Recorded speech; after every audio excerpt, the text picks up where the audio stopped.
Shalom bien-aimés dans le Seigneur, nous sommes dans la joie de vous recevoir en ce 3e jour des 30 matins des prières. Et alors aujourd'hui, nous recevons le pasteur Charles Kaby, qui est pasteur responsable de l'église Emmanuel en Hongrie. Bonjour pasteur. Bonjour. En ce matin, nous sommes dans la joie de vous recevoir dans ce plateau. Alors, nous aimerions savoir, les 30 matins, c'est plusieurs éditions. Mais c'est pour vous la toute première fois de pouvoir intervenir tout au long des 30 matins. Alors, quelles sont vos impressions pour cela? La première chose que je pouvais vous dire, que j'ai été béni dans ces 30 matins. Et je viens de le dire au pasteur, il y a une forte présence de Dieu dans ces 30 matins. Une chose qui m'a beaucoup touché, c'est que à travers ces 30 matins, l'intelligence de l'homme est renouvelée au travers de la parole de Dieu. Parce qu'il n'y a que la parole de Dieu qui peut transformer l'intelligence de l'homme. Et moi, j'ai été vraiment béni depuis que je suis là. En bref, c'est ce que je peux vous dire. Gloire à Dieu. Alors, si nous essayons d'entrer dans le vif du sujet de votre message, vous avez introduit votre message par une citation forte que je vais lire.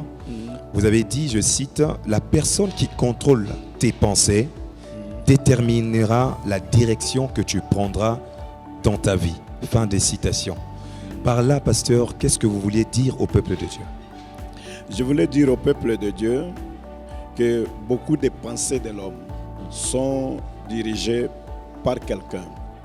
La personne qui dirige tes pensées, c'est elle qui va déterminer, comme je l'ai dit, ton avenir, même ta destinée aussi. Vous voyez par exemple l'homme de Gadara, là, l'homme qui était possédé, le fou de Gadara. La Bible dit, après la délivrance, il est rentré en lui-même. Cela veut dire, avant sa délivrance, il vivait au cimetière, loin de sa famille, loin de ses amis. Donc il y avait un esprit qui contrôlait, donc il y avait quelqu'un qui contrôlait ses pensées, quelqu'un qui déterminait sa destinée, sa vie, son avenir. Alors, il fallait qu'il rencontre Jésus-Christ, afin qu'il rentre dans son bon sens. Moi, je suis sûr et certain, si le Saint-Esprit ne conduit pas les pensées de l'homme, la destinée de l'homme est foutue.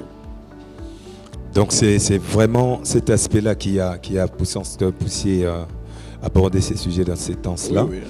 Alors, pasteur, y a-t-il le Saint-Esprit et la parole de Dieu qui peuvent transformer la vie de l'homme? Oui, oui. Okay. Y a-t-il un lien entre le faux raisonnement et le renouvellement de la pensée? Y a-t-il un lien entre les deux? Mais bien sûr, parce que quand l'intelligence de l'homme n'est pas renouvelée, il sera rempli de faux raisonnements. Vous savez, il y a des gens, ils s'assoient comme ça, il y a des mauvaises pensées qui lui traversent, par exemple, les pensées d'impudicité, les pensées de vol. Il a des mauvais raisonnements. Que ce soit même dans les gens qui se trouvent dans le gouvernement, ils ont souvent des mauvais raisonnements. Alors pour que les mauvais raisonnements là puissent disparaître, il faut le renouvellement de l'intelligence. Et qui peut transformer ça, ça n'est que la parole de Dieu et le Saint-Esprit. La parole de Dieu et le Saint-Esprit. Nous sommes en train d'aller lentement mais sûrement vers la fin. Comment un enfant de Dieu peut communiquer ça autour de lui? Dominer. Oui, dominer autour de lui. Bon, moi, d'abord je vais vous donner une simple explication. D'abord, il faut naître de nouveau. Pour moi, si quelqu'un est né de nouveau, donc il a la nature du Christ. Et celui qui a la nature du Christ, il a aussi la pensée du Christ. C'est pourquoi la Bible dit même dans Josué chapitre 1, la Bible dit que ce livre de la loi ne s'éloigne point de ta bouche, médite les jours et nuit. Quelqu'un qui médite jour et nuit la parole de Dieu, il aura déjà la pensée de Dieu. Et celui qui a la pensée de Dieu, qu'est-ce qu'il va transmettre? Il va transmettre que la pensée de Dieu. Vous vous rappelez quand Pierre et Jean ont dit aux malades, qu'est-ce qu'ils ont dit? Je n'ai ni or ni argent à te donner, mais ce que j'ai, je te le donne. Au nom de Jésus, lève-toi et marche. L'homme donne que ce qu'il a. Et ce qu'on a dans notre intelligence, ce qu'on a dans notre esprit, c'est ce qu'on reçoit de Dieu à travers sa parole et par les directives du Saint-Esprit.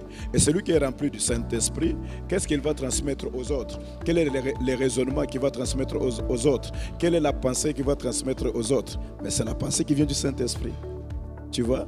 C'est pourquoi moi je suis sûr et certain, quand quelqu'un est rempli du Saint-Esprit, il ne peut donner que ce qu'il a reçu du Père. Et ce qu'on a reçu du Père vient de la parole. Et ce qui est dans la parole, c'est un bon raisonnement contre nos autres. L'homme donc ne donne que ce qu'il a reçu de Dieu. Alors pasteur, je vais vous demander de pouvoir regarder cette caméra-là. Pour votre mot de la fin, essayez de parler à cette personne qui très souvent est tentée, est environnée de mauvaises pensées. Et dans l'occurrence, vous pouvez prier pour cette personne-là aussi. Toi qui me regardes dans la télé, je voulais d'abord te dire que Dieu t'aime beaucoup. Et ne laisse pas les diables diriger tes pensées. Parfois, il y a des gens qui vivent dans la peur à cause des pensées négatives. Et celui qui te transmet ces pensées négatives, c'est le diable lui-même. La Bible nous dit, résistez au diable, il prendra fuite. Il ira loin de vous. Vous ne pouvez que les résister à travers la parole de Dieu, à travers la puissance du Saint-Esprit et par la prière. Et n'oubliez pas de méditer la parole parce que la parole est une épée. Une épée à double tranchante. Quand nous proclamons la parole, les diables fuient. Quand nous proclamons la parole, j'ai oublié de vous le dire, quand nous proclamons la parole aussi sanctifie nos pensées. Vous voyez, la parole est comme une eau qui nous lave, qui nous En purifie. plus, on déclare la parole, cela nous sanctifie d'abord nous-mêmes. Oui, on se sanctifie. Et ça nous libère aussi. Hein. La parole est une épée. Hein? Toi, tu connais bien la parole. La parole, c'est une épée à double tranchante. Et quand quelqu'un les déclare, ça coupe aussi les liens. Oui. Okay. Vous pouvez maintenant prier pour ces bien-aimés. Père, au nom de Jésus-Christ de Nazareth, je recommande mon frère, ma soeur, qui suit cette émission maintenant entre tes saintes mains. Bénis-la et délivre-le de toutes les mauvaises pensées dans le nom de Jésus. Père, que tout ce qui n'est pas de toi aille loin de ma soeur, loin de mon frère, dans le nom de Jésus. Que toutes les pensées de suicide, les pensées négatives, les pensées de masturbation, les pensées de rébellion puissent les quitter au nom de Jésus. Au nom de Jésus, les pensées de la peur de la maladie, de la peur de la mort, de la peur des démons, les quittent maintenant même au nom de Jésus. Nous déclarons la victoire par le sang de Jésus et nous te disons merci pour la délivrance, merci pour la restauration, merci pour la liberté, merci pour la victoire. À toi l'honneur, la gloire, la puissance au siècle des siècles. Amen. Amen. Merci pasteur d'avoir accepté notre invitation en ce 3e jour des 30 matins. Merci à vous aussi qui nous avez suivis de partout dans le monde. Merci d'avoir passé de votre temps pour suivre ces moments. Et nous tenons à signaler que tout au long des 30 matins, nous aurons de telles interviews avec des prédicateurs qui viendront parler de la part du Seigneur. Au reste, shalom chez vous. Merci beaucoup.